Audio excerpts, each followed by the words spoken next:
Kakilala kami sa isang common friend, inuman, birthday kasi dun sa isang common friend namin, dun kami nagkakilala. Tapos nagkakwentuhan lang kami, pareho pala kami ng birthday, hanggang sa madami na kami napagkwentuhan. Ang tumatak sa akin yung kumanta siya, yung Total of Eclipse of the Heart, kinanta niya yon. Parang doon nag-start na, uy, parang ganun, may feeling na ganun.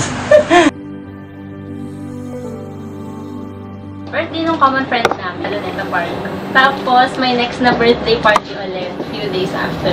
Nagkita ulit kami doon. Saya, excited. Sana parehas kaming tumandang makaabot ng 100 years old.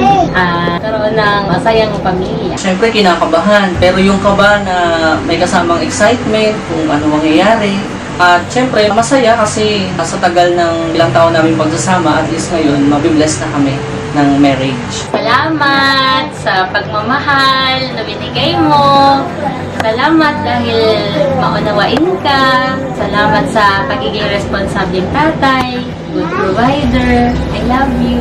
See you mamaya. Sana mag-enjoy ka.